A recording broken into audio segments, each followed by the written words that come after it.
Welcome back. You're at the Faculty Factory podcast, and I'm Kim Skorupski here at the University of Texas Medical Branch in Galveston, Texas, and today is a very special episode. Let me first introduce to you my boss, my mentor, colleague, friend, faculty development extraordinaire, Dr. Susan Chubinskaya, the Senior Vice President, Provost, and Chief Academic Officer here at University of Texas Medical Branch. She's also a professor in the Department of Orthopedic Surgery and Rehabilitation in the John C. Lee School of Medicine and the Thomas N. and Gleaves T. James Distinguished Chair. And Dr. Chubinskaya has been on the podcast twice now, sharing her Pearls of Wisdom, episode number 160, and way back at the very beginning, episode number 11. So thank you, Dr. Chubinskaya, for supporting the Faculty Factory podcast, folks. She's the reason why we're still on the air.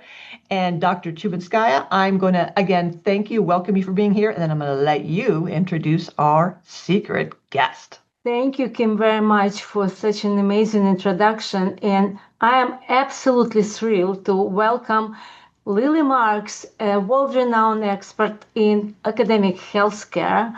I met Lilly more than 16 years ago during mid-career faculty development at AAMC, which is American Association of Medical Colleges, and I was blown away by the depths of knowledge and sincerity and wisdom that Lilly shared with us at the early stages of our life. I had the fortune to meet Lilly regularly at different leadership development programs, especially through executive leadership and academic medicine, where she was the one who taught me, at least introduced me to finances of academic medicine, of private practices, clinical hospitals, academic hospitals. And at the end of the day, Lilly is just a phenomenal person. I am thrilled and I am honored to have the chance to meet her in my life. So let me give you a little bit introduction who Lilly is. So Lilly is a frequent national speaker on topics regarding medical school, not only economics, but healthcare practices, clinical practice management, leadership, healthcare leadership in academic medicine. She was the vice president for health affairs for many years at the University of Colorado Anschutz Medical Campus. Prior to assuming the role of Vice President for Health Affairs and Executive Vice Chancellor of the Anschutz Medical Campus, Lilly served as Senior Associate Dean of Administration and Finance at the University of Colorado School of Medicine and Executive Director of University Physician. She has spent more than 25 years in academic medicine and a variety of administrative and leadership positions. A graduate of the University of Colorado, I'm not going to say which year, Lilly was appointed Senior Associate Dean for Administration and Finances at the University of Colorado, and then she took on the additional and concurrent role of Executive Director of University Physician. Lilly served on multiple boards of directors, but most importantly, she was the chair of the board of the Association of American Medical Colleges, and actually she was the chair of the search committee when the current president of AAMC was selected. Lilly also served on the board on Federal Reserve Board, on the Clinical Research Advisory Board for the NIH. She is also on the board for the American Academy of Orthopedic Surgeons, and I'm sure there are many, many, many more boards and leadership groups that Lilly shared her knowledge with, her wisdom with, and her leadership pearls of wisdom. So with that, Lilly, the podium will be yours, and we'll talk about a couple of topics that we discussed when three of us met in planning this podcast. We decided to focus on three key topics: leadership, different types of leadership, communication, and building teams of probably equal experts, or maybe strong experts, to make the leader of this team even much stronger. So with that, Lilly, I'll give you a chance to give you opening remarks, and then we'll move to our topics. Well, thank you very much, Susan and Kim, for inviting me to participate today and for that very nice introduction, even though there's a little hyperbole there. But I'm pleased to be here with you. Okay, before we move to our topics, Lilly, can you please give us a couple of words about your background and how you got where you are or where you were? Well, I had a rather unconventional path to my ultimate career. My background actually, I never set out for a career in healthcare or academic medicine. I didn't even know what academic medicine was. My background is in finance, and I started as a financial analyst for Standard & Poor's. And then I joined a large banking system as a trust fund manager and then moved into investment banking. And that's where I thought my career would be. I was good at it. I enjoyed it. I was progressing. Everything was great. And then, as often happens, life happens and things change. And my husband decided he wanted to go to law school. And we agreed that if he could get into a top 5 or top 10 school, we'd go there wherever it was. And we ended up in Charlottesville, Virginia, at the University of Virginia, which is a magnificent law school. It's a beautiful little town. But in the 70s, there was no financial infrastructure there. And I really couldn't find a job. And which shocked me because I had a lot of experience and, I was doing well. Rent was due, tuition was due, and I needed a job. And the best job I could find was in the School of Medicine at the University of Virginia. I struggled with it for a while because it was a big U-turn in my career, and I was functioning at a much lower level than I was used to. Within the first year, though, I and others realized that I had a unique skill set at a unique inflection point in American medicine and medical schools, where the business of medicine was just starting. As a result, that led to increasing roles and responsibilities and opportunities within the School of Medicine that allowed me to adapt and apply my financial skills and join those with a growing understanding of the academic missions of a school of medicine.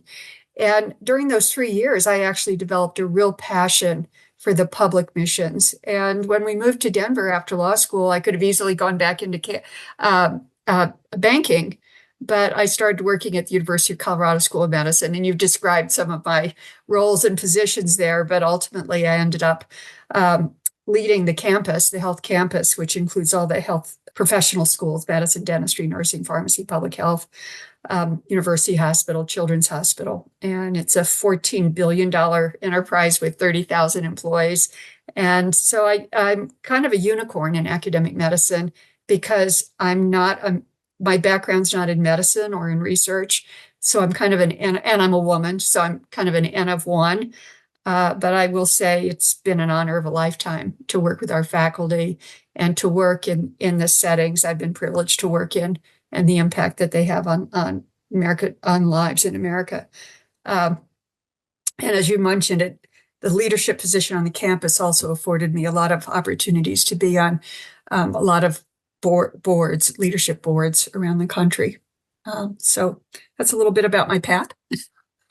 Thank you, Lilly. It's immediately obvious how passionate you are about faculty and about entire academic enterprise. It's interesting. It seems that we are constantly in challenging times of academic medicine, whether it was many decades ago or it is now, which I think that's why, whether you want it or not, you had to create, or one has to create different leadership styles or adopt different leadership styles, not only dependent on the institution, state, environment, but again, we are constantly in different challenging times. So let's talk a little bit about leadership styles. Can you please tell us or give us examples when you had to use different, or you were transitioning to different styles, leadership style, dependent on the role you had and environment you were in? Let me maybe start by differentiating the different types of leadership versus the different styles of leadership, because I think both have been instrumental in my career progression and in my leadership roles. So first of all, there are 4 types of leadership that I'll quickly summarize. And I think any one of them can help propel someone's career. The first is the classic positional leader, and that's the person who actually has the job of being designated as the leader of the unit. And they have the title, the job description that defines their leadership responsibilities and defines their associated power and authority to be the primary decision maker.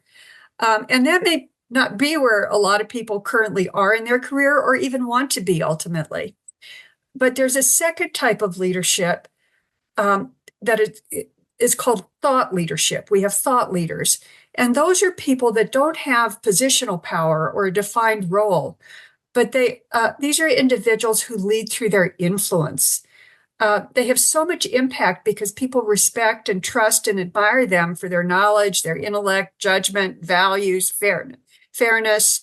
And thought leaders occasionally have more clout, influence, and impact than even the person with the crown on their head as the positional leader. And I would submit that our institutions, even our country, needs more thought leaders right now.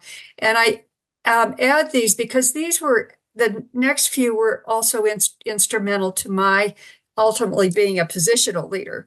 So the thought leaders, that one of the things that was probably most impactful for me is something that I now describe as leadership from the back row. And an example of this is people who are they're neither thought leaders or positional leaders. And often they can be quite junior, but they're individuals who have an institutional impact that's beyond their position by virtue of the work they do and the things they accomplish from the back row or the back office. And so I'll give you a couple of personal examples that I think really propelled my career.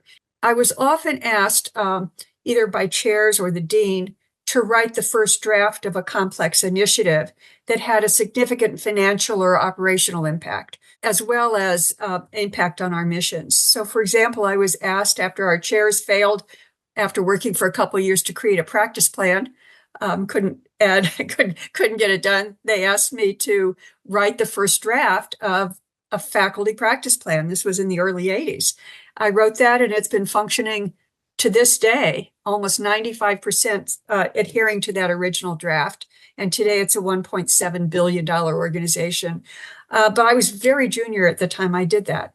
Then the school got stuck, and there was a big war over indirect cost recovery and who got it, and who didn't get it, meaning primarily the faculty and the departments.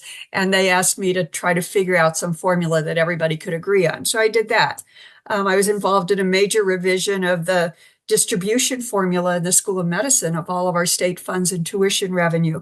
So those were all opportunities to be a leader from the back row. And truly, I was very junior at the time that most of those came to be.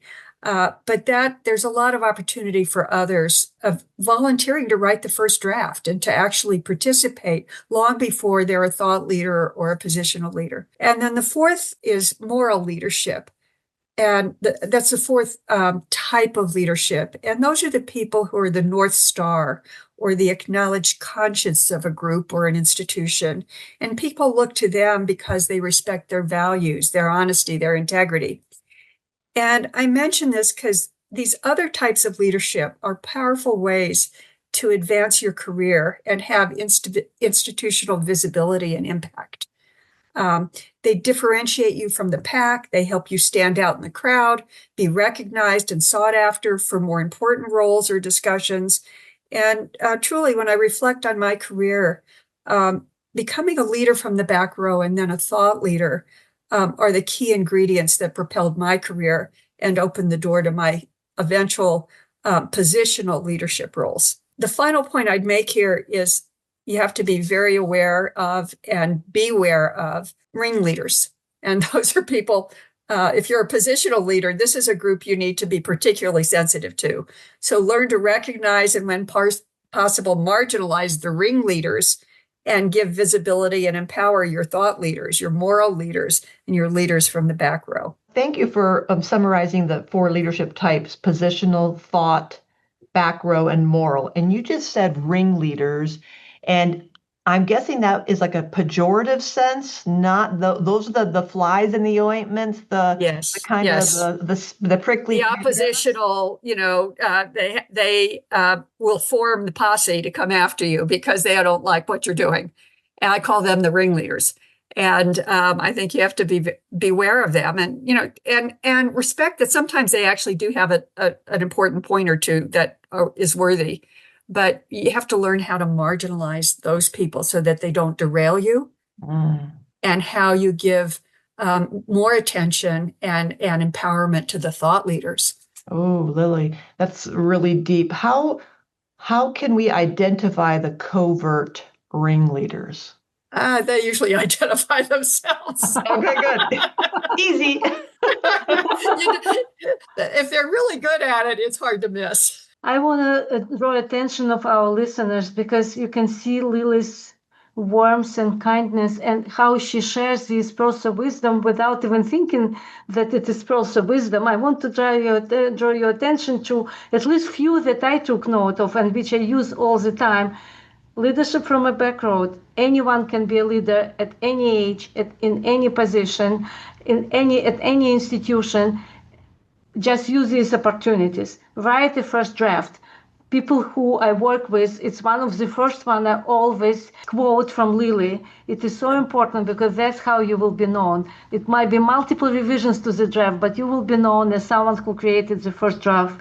And the new ones that I just heard, be aware of ring leaders. So it is very, very important. And so already you have a couple of them which people can utilize in their leadership development programs and their coaching programs.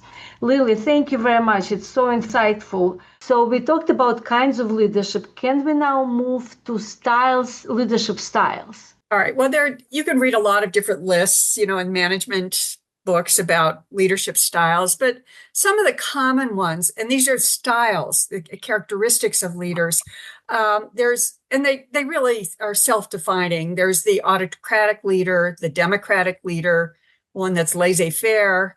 There are people that are situational leaders. Others are transactional leaders. And then there's transformational leaders and servant leaders. And again, I think the definition of those are obvious.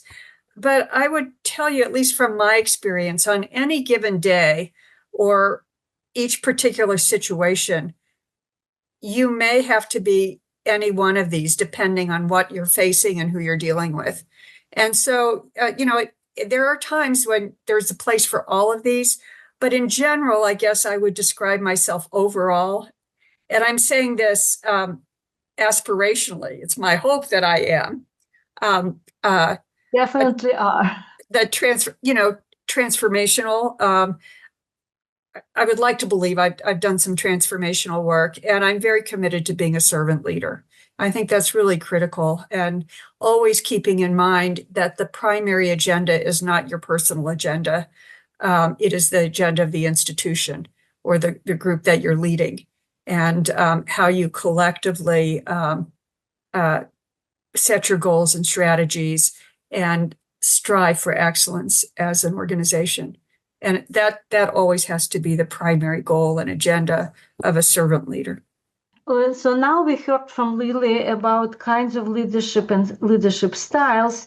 I would assume that different kinds and different styles of leadership and different situations require different types of communication. So Lilly, can you please give us some examples how you would adapt or adjust the way you communicate to either your teams or to people, larger groups? What kind of approach you use to communicate your goals, your priorities, or building the teams or getting the team behind you to accomplish your goals and what you were trying to accomplish? It's a big question. I think communication is critical wherever you are in your career and in your circumstance. Let me make just a few common points first. I think that apply to everyone, and especially women, I think, who have a difficult time sometimes feeling their voices heard. I would say to everyone, it's really critical to find your voice and to hone your communication skills and learn how to tailor them to the issue and to the audience. But I will say, as a basic comment, the best way to make your voice heard and respected is to consistently demonstrate that you know what you're talking about. And that's more than just having an opinion. That means, to me, always doing your homework, and when possible, trying to be the best prepared person in the room, not only informing and crafting your position, but understanding the other perspectives and concerns that might be circulating around the table. I think success and respect also comes from displaying the courage to express your opinions thoughtfully and openly and with intellectual rigor, even when it means confronting the elephant in the room or being the only one that's willing to say what everybody else is thinking and is afraid to say. And I think these points are important for leadership success, but it's also important for career advancement and how you create respect and visibility as a thought leader that I referenced a moment ago. I will say one thing I'm actually proud of. I'm pretty direct. I try not to be harsh. I try to know what I'm talking about, but I'm pretty direct. And it always made me happy after a meeting when people would come up and thank me for saying the thing they were all thinking, and nobody had the guts to say. So I think that's a big issue. The other thing that I'm absolutely evangelistic about, I think transparency leads to trust. So any communication, I'm just a big believer in the importance of transparency as an essential ingredient for building your credibility, your respect, and your trust as a leader, and trust in what you're communicating. I have found over time that if you don't share important information in a vacuum, people are going to fill in the blanks by themselves, and it's rarely going to be positive. More likely, it's a reflection of their greatest anxieties that they fill the blanks up with. And so perception is almost always worse than reality. And the other thing I'd say is even if you're transparent as a leader, it's really critical that you make sure that your staff is transparent as well. If not, that will blow back on you. And I've actually seen, I actually saw a couple of chairs that almost lost their positions because of their staff and the way they communicated. The other thing I would say about communication, I think one of the most valuable epiphanies and things I've learned over almost 4 decades of experience working with the School of Medicine faculty is that if you want faculty to trust and respect you, you have to trust and respect them. And that means with information. Black box decision-making doesn't work. I think it's critical to give faculty good data and information that's timely, accurate, relevant, understandable. And if it's lengthy and complicated, don't give it to them bombard them with it as they walk into the meeting room. They need time to digest and understand it, and to understand what you're trying to communicate. Also, don't automatically assume that your audience has the same level of background knowledge and experience or context as you do, and therefore they're going to automatically reach the same conclusion as yours. I describe this as connecting the dots. I think all of us, when we were little, had these connect the dot books. Well, just think if you give everybody in the room a page with 100 dots and no numbers and tell them to draw an elephant, they're all going to draw something different. And that's often if you bury somebody with data and they're not really, it's new to them and they don't have context. They aren't going to necessarily draw the same conclusion you think that data leads you to. So I think a big part of leadership communication is to connect the dots for people in a way that enhances their understanding of how the parts and pieces of information and issues fit together. And I say that because it's not just about communication, it's about helping them to understand what you're communicating. And if you couple all that information and insight with an open and honest conversation about what you're trying to do or what you're asking them to do, in my experience, faculty will always make and or support the right decision. Our faculty are smart people. They're good people. They generally want to do the right thing. And yet many leaders do not invest the time, the effort, and the trust that it takes to inform them and educate them so that they can make the right decision. So that was kind of my epiphany, is about if you want them to trust you, you got to trust them. And that's with information. The other point I'd make, and then I'm happy to answer questions, and it relates to how we communicate with faculty about big strategies, initiatives, or changes we're wanting to roll out. Too often, we just focus on announcing what we're planning to do and how and when we plan and intend to do it. But big projects or change, as you know, often creates significant resistance or anxiety among faculty, which at times can delay or derail what you're trying to do. And in my experience, I've learned how important it is to socialize certain ideas and actions in the beginning. And so that means you don't start with the how, with the what and how. I think it's really important to start with a clear and compelling understanding of why, explaining the why you're embarking on this journey. What are the imperatives or threats that dictate the course above above other options? Because once people understand why you're doing something, it helps them to lean in rather than to dig in. And that process really helps you to also, as you're in your own mind developing the argument for why, it helps you hone your own rationale for why. Maybe you get halfway into it and say, you know what? I can't really explain why. And then maybe we need to reconsider the what. So, and then another thing I've learned, much to my surprise, is that when you become the manager or the leader, people actually listen to what you say and they watch what you do.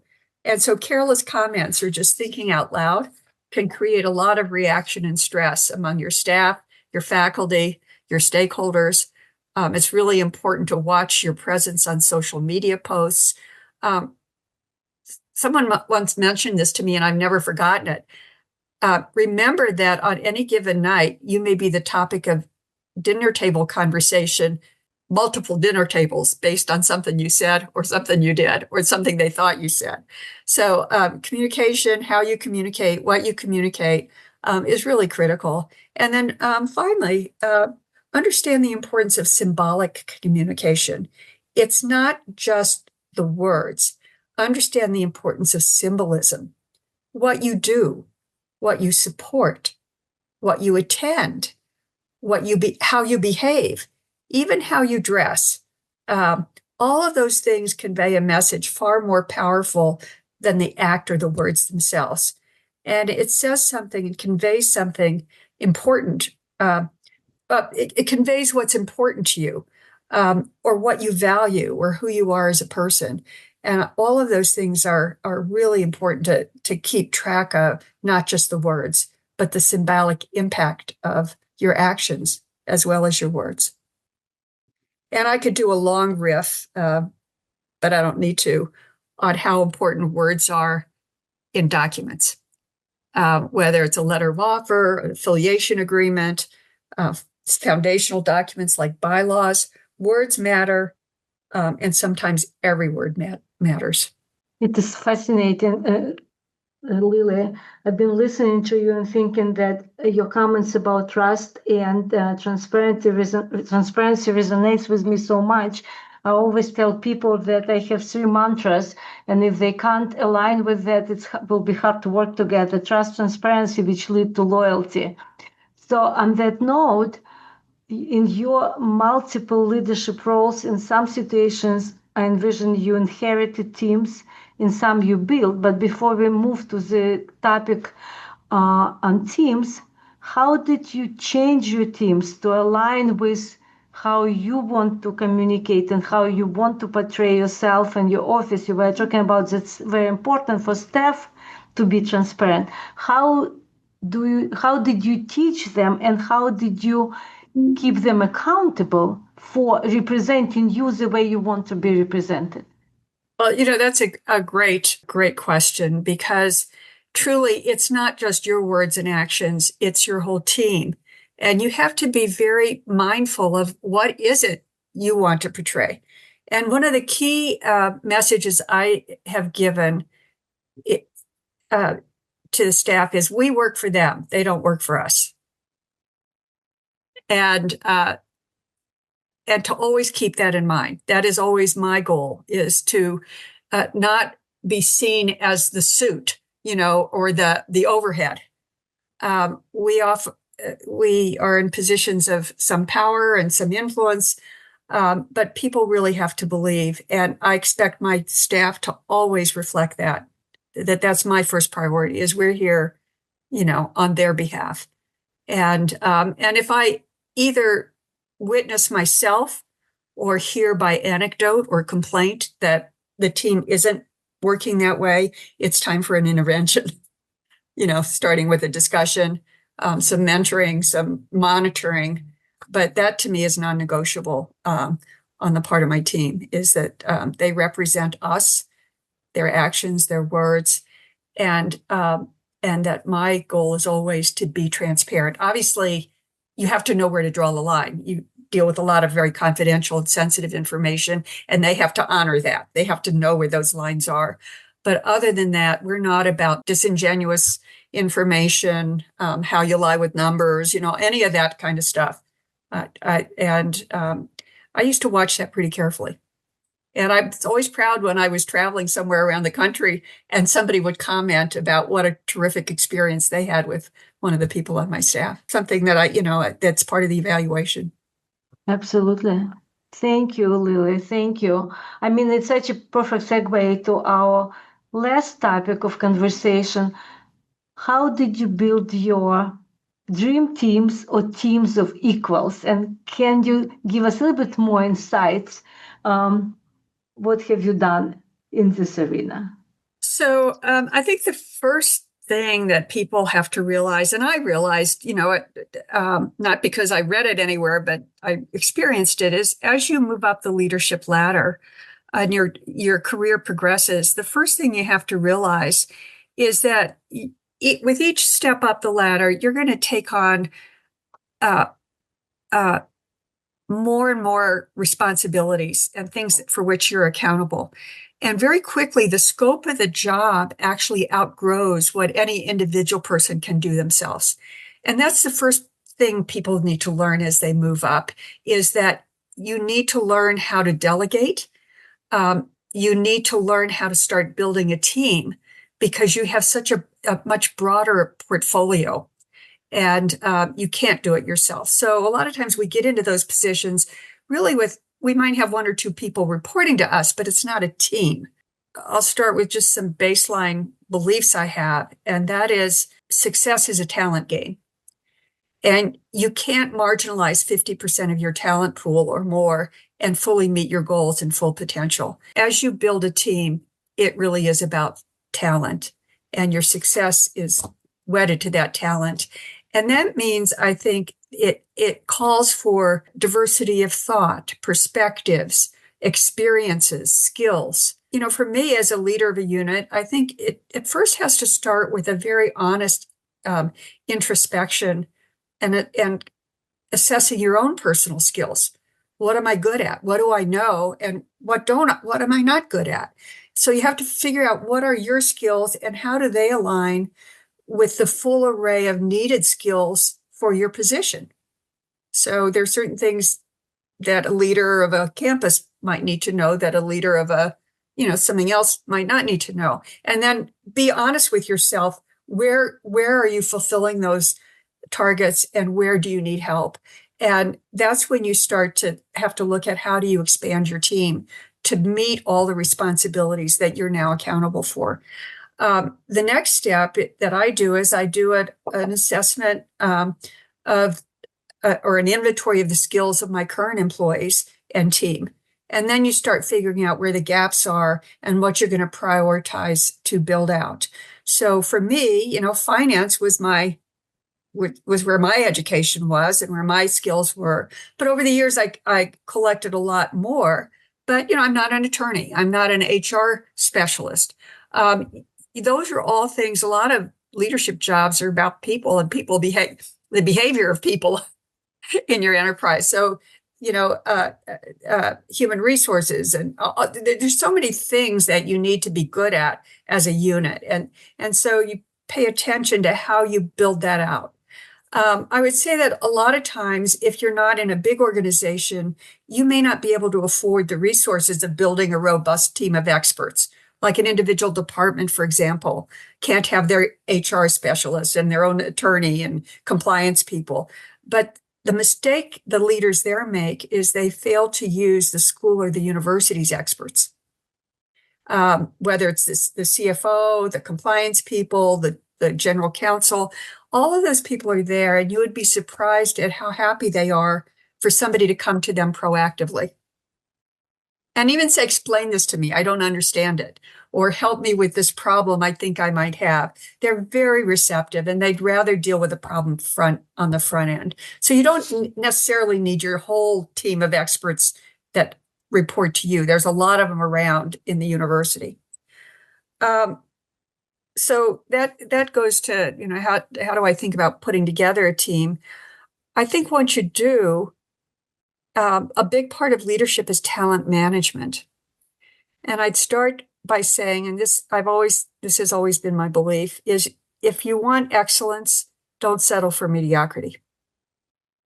And I see that happening a lot of times when we are capable of recruiting the best. We just don't put in the effort, take the time, or take the easy way out, when you don't have somebody. So talent management is important. I think recruiting, interviewing, reference checking. I will tell you that if somebody is reporting to me, I always did the reference checking myself. Even if we had a search committee or HR did their reference checking, I made my own phone calls because I think I ask harder questions. And that's just something I always did if they report directly to me. The things I always look for in a candidate, aside from their CV and their technical proficiencies, I get really excited about candidates that demonstrate passion and intellectual curiosity. I think those are two characteristics that really resonate with me and have worked well. The other thing I think that is really important in a team, and this is all stuff I had to learn as my roles required me to have bigger and bigger teams, is you got to take the employee evaluation process seriously. Everybody exceeds expectation, sadly. Some of them might meet them, some of them don't. But I think it's really important to give honest and constructive feedback, to be clear of your expectations, have those dialogues with employees. Most of them want to be good. They really want an honest conversation about how they can be better. And I think some leaders don't like difficult conversations. And so they just don't deal with that, especially when they're failing to meet your expectations. That doesn't mean they can't. It may be that they're not clear about what the expectation is or what they need. So all of those things I think are important. All right, so now you got your team. I think the important thing is empower your team to tell you what you need to know, not just what you want to hear. Make it safe for them to disagree with you, to debate with you. If you don't, you're going to live in an echo chamber. And pretty soon you're breathing your own exhaust. You're just surrounded by a bunch of sycophants. And, I had one person who was so smart, probably the best recruit I ever made. She was brilliant. And she always was challenging my thinking, which I loved. And I finally got to the point where I said, usually people, prepare for a meeting with their boss. I always have to prepare for a meeting with her because I was so impressed with the quality and the strength of her vision and arguments and willingness to test, my thinking. We always arrived at a better place. I will also say about being the leader of a team, one of the most valuable gifts or benefits you can give to your staff is the opportunity for them to be visible, to take a bow now and then. It's really empowering to them to know that you recognize when they do something well. It helps keep them engaged and it develops their careers, even if it means they ultimately leave you, but it develops their careers and it makes you someone that people want to work for. A common flaw of so many leaders is their visibility hogs. They want to be seen as the person in charge of everything, knowing about everything, and they often exclude staff who should not only be sitting next to you at the meeting, should be invited to the meeting, but they should make the presentation because they simply know more than you did. They did the work, they deserve the opportunity. And you can lose a lot of talented people who feel they've been condemned to a dark closet of anonymity. I think that's really important to empower your team members. And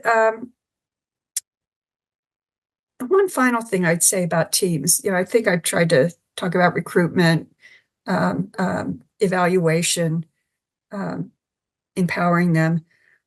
I think it's important to remember that how you treat people says more about you than it says about them. And inevitably, you're going to have people that occasionally you're going to demote or terminate. who do something, undesirable. But I think you always have to treat those situations with civility and respect. I don't believe in public shaming. I don't believe in criticizing or advising people by pulling down their pants in public. When you do that, it says more about you, and it also creates anxiety among the rest of your team because they're going to worry that that's the way you treat people who make you unhappy. So I think just for starters, those are some of my insights about teams.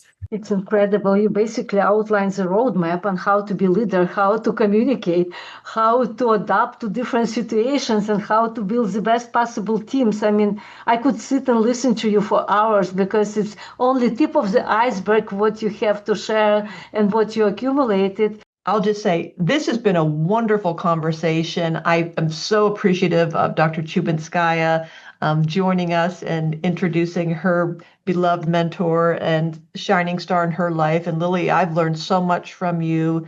And I guess I'll just leave the parting comments to Susan and Lilly as we wrap up this rich conversation today about leadership and communication in teams. I just want to first thank Lilly for being who she is, because we didn't talk about her personal life, but she's so generous to share all her experiences, which really resonate with me and my upbringing and my past. But most important, Lilly, you made such a huge impact on my career without knowing that. And that is even more important because and I heard you saying many of these things before, and I still was taking notes because every single word has such an incredible meaning and really a light which should lead us what to do. No, I'm serious about it because every single word is years of experience and emotions and feelings and accomplishments that you so eloquently and so elegantly formulated in your comments. So I just want to thank you from the bottom of my heart. I am honored and privileged to have the chance in my life to meet you 16 years ago. I hope to have a chance to listen to you for many, many more years. I want to wish you health, to you, to your family, and all of us to have an honor and privilege to be your listeners and your followers because you really set the bar so high. You're the role model for so many women, for so many faculty. Just thank you very, very much. Well, thank you. You're embarrassing me. The one other thing I just leave everybody with, most of us have gotten to where we are in life in our positions because somebody was generous enough to let us stand on their shoulders. And I would implore whoever's listening, it applies to everything we've said, building trust with your faculty, building teams, be generous with your time, be generous with your knowledge, recognize that you're where you are because somebody opened the door for you or facilitated your career progression. Let people stand on your shoulders.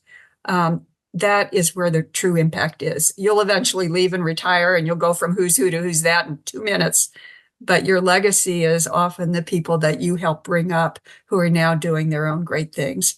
So open the doors, let them stand on your shoulders, and we'll all stand higher. Thank you. And we're lucky having you. And I'm lucky in a way, my former chairman, Klaus Kuttner, who Kim knows, I bring his name all the time, who I met 33 years ago, he said, I just opened the door for you and you just went yourself. But how critical it is to have someone to open the door. And I'm sure you opened the door to so many people. And I hope they appreciate and they remember these moments when you open the door for them. With that, thank you very much and just be well. Thank you so much. Thanks for tuning in to the Faculty Factory podcast. We are a faculty development community sharing tools to build academic leaders in healthcare. Maybe you want to be interviewed on the podcast? Please visit facultyfactory.org/contact and send me a message there. The Faculty Factory podcast and website is sponsored by the Office of Faculty Affairs at the University of Texas Medical Branch in Galveston, Texas.